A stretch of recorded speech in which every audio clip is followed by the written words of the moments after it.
Olá, pessoal! Hoje vamos entender como modelar sistemas usando UML, uma linguagem visual que nos ajuda a especificar, documentar e organizar tudo que um software precisa fazer. Nosso objetivo aqui é apresentar os conceitos fundamentais da UML, explicando os principais tipos de diagramas e como eles são aplicados na prática para modelar sistemas. Para começar, o que é UML? A UML é uma notação gráfica usada para descrever a estrutura e o comportamento de um sistema de software. Ela é amplamente adotada na indústria de desenvolvimento, porque facilita o design e a comunicação entre equipes.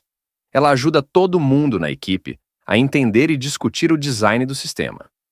Vocês conseguem pensar em algum exemplo em que seria útil visualizar um sistema com diagramas? Agora, por que usar diagramas UML? Em primeiro lugar, eles estabelecem uma linguagem visual que toda a equipe pode entender. Além disso, servem como documentação técnica detalhada e são ótimos para verificar requisitos e funcionalidades. A UML também facilita a evolução do sistema, pois mudanças se tornam mais fáceis de acompanhar. Como vocês acham que os diagramas podem ajudar na comunicação entre times de desenvolvimento e clientes? Vamos falar agora dos tipos principais de diagramas UML. Estruturais, que mostram a estrutura estática do sistema, como classes e objetos.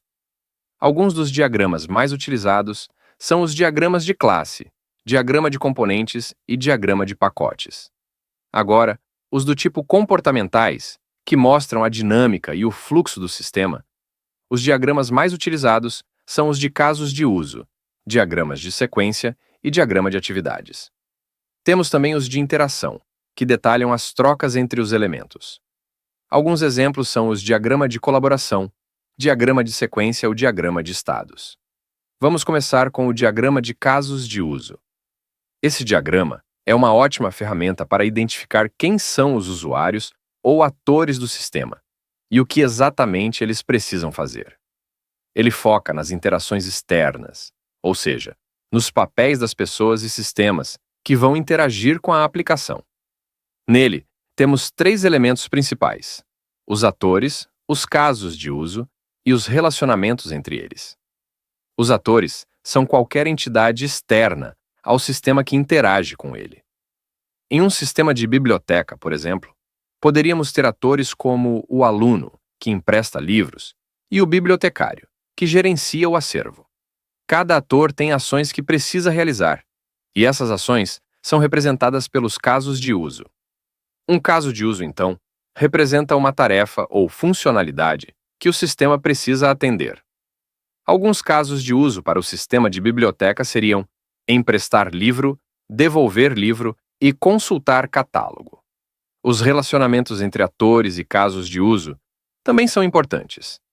Eles mostram como diferentes atores e funcionalidades se conectam e colaboram no sistema.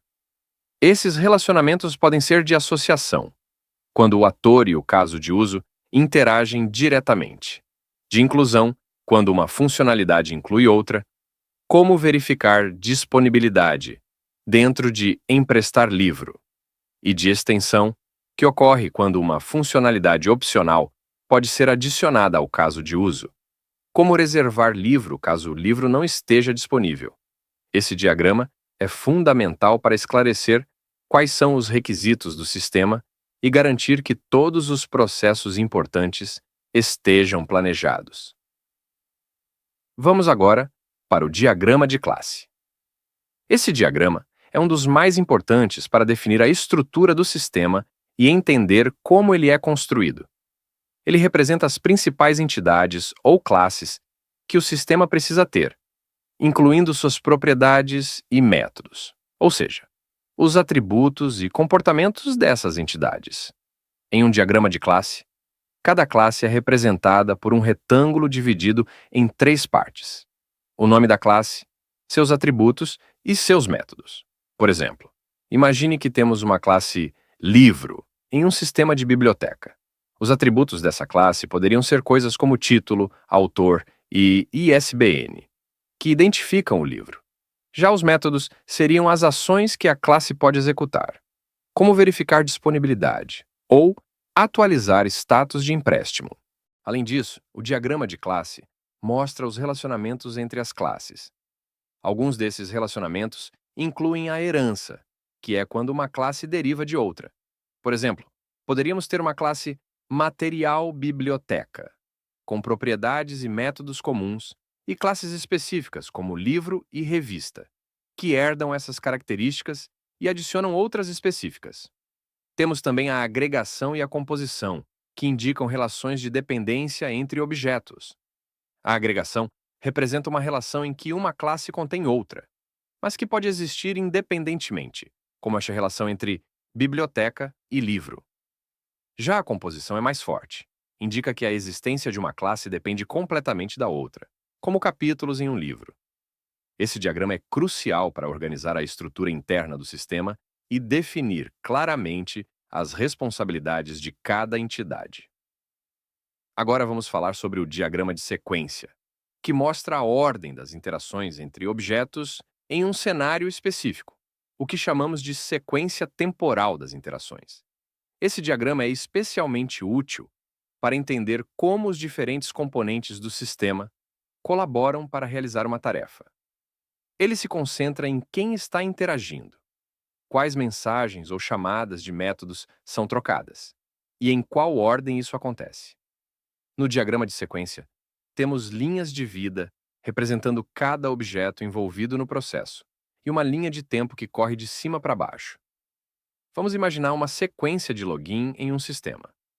Os objetos principais aqui poderiam ser o usuário, a interface de login, o sistema de autenticação e o banco de dados. Primeiro, o usuário envia suas credenciais pela interface de login. Essa interface, então, envia uma solicitação ao sistema de autenticação para verificar os dados. O sistema, por sua vez, consulta o banco de dados para validar o usuário. Se as credenciais estiverem corretas, o sistema de autenticação retorna uma mensagem de sucesso para a interface de login, que então permite o acesso ao usuário. Esse tipo de diagrama ajuda a organizar o fluxo de operações e a garantir que todas as interações necessárias estejam planejadas e bem coordenadas. Cada um desses diagramas tem uma função específica na modelagem de software. Quando usados juntos, esses diagramas formam uma visão completa do sistema, facilitando o desenvolvimento e a comunicação entre as equipes. Chegando à parte de aplicação prática, os diagramas UML são úteis para muitas tarefas. Por exemplo, os diagramas de casos de uso são ótimos para análise de requisitos. Os diagramas de classe e componentes ajudam a estruturar o sistema. E os diagramas de sequência e comunicação mostram como o fluxo de execução deve funcionar. Como vocês acham que esses diagramas poderiam ajudar em um projeto do qual vocês participassem?